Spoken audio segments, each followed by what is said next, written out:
वालेकुम स्टूडेंट्स आज हम लोग 2024 का पास्ट पेपर का क्वेश्चन सॉल्व करने जा रहे हैं। ये आपकी क्वेश्चन आपके पास होगा जिसमें रिटर्न दिए हुए हैं और एक तरफ प्रोबेबिलिटी गिवन है। ठीक है, तो मैंने आपको बताया हुआ है कि प्रोबेबिलिटी आए तो तब कौन सा फार्मूला, और आपसे रिक्वायर्ड क्या किया जा रहा है, आपसे रिक्वायर्ड ये किया जा रहा है कि आप एक्सपेक्टेड रिटर्न निकालें और एक्सपेक्टेड स्टैंडर्ड डेविएशन निकालें। तो स्टूडेंट्स दोनों के फार्मूले आपको सिखा दिए हुए। सबसे पहले हम फार्मूला पढ़ते हैं एक्सपेक्टेड रिटर्न का। ठीक है, आपने आर मतलब रिटर्न लिख लेने हैं और साथ प्रोबेबिलिटी लिख लेनी है। तो ये फार्मूला होता है एक्सपेक्टेड रिटर्न का in case of probability, R multiply by P और फिर प्लस कर लेना है। तो इस तरह हमारा ये एक्सपेक्टेड रिटर्न आ जाएगा। तो देखें आर हमारे पास है और पी भी है, इन दोनों को आपस में मल्टीप्लाई कर लें, कर दिया, इनको जमा करें तो आंसर आ जाएगा। सिंपल सी बात है, इतना सिंपल सा क्वेश्चन ये आपको पेपर में आया हुआ है। तो ये तो हो गया एक्सपेक्टेड रिटर्न। अब हम बात कर लेते हैं स्टैंडर्ड डेविएशन की, वो कैसे आएगा, और उसका फार्मूला मैंने लास्ट लेक्चर में आपको इंट्रोडक्टरी लेक्चर में बता दिया हुआ है। So let's start to solve the standard deviation of. Student formula तो ये था, आपको याद होगा स्टैंडर्ड डेविएशन का फार्मूला है समेश R minus R bar square multiply by P summation. तो अब ये सारी को हमने पहले हल कर लेना है। ठीक है, आर में से आर बार माइनस कर लेना है, फिर स्केयर लेना है, फिर मल्टीप्लाई पी और फिर देन प्लस कर देना है।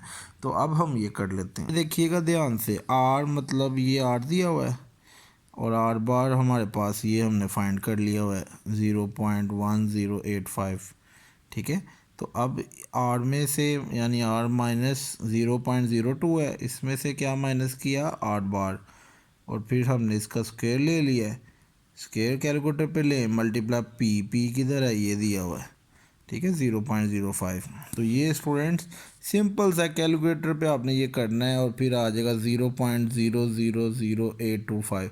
सारा ना लिखें कैलकुलेटर पे, बात जो वैल्यूज़ जहाँ तक 5 या 6 वैल्यू लिख लें।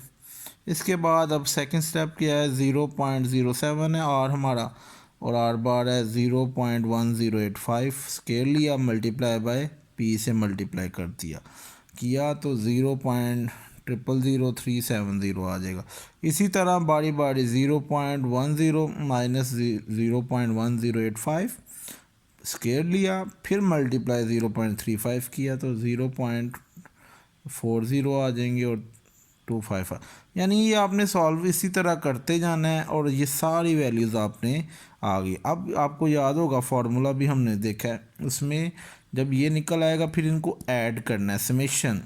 तो अब जब ये सारी वैल्यूज़ निकल आई, इन सबको समेशन किया, summation R minus R bar square multiply P, तो ये आ जाएगा 0.0023। अब हम लोग इसको सॉल्व कर लेंगे अंडर रूट। ये देख लें, इसकी सारी वैल्यूज़ को पुट कर दिया 0.0023।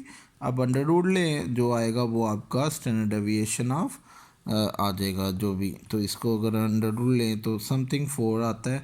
तो आप देख लें इसको करके, इंशाल्लाह आपको ये टॉपिक क्लियर हो जाएगा।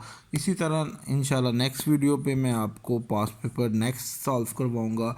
अच्छी तरह से समझ के, मकसद एक ही है कॉन्सेप्ट्स आपके क्लियर हो। ठीक है, आप हर सवाल को ना देखें, आप इसके कॉन्सेप्ट देखें कि मैंने क्यों ये फार्मूले यूज़ किया। अल्लाह हाफिज़।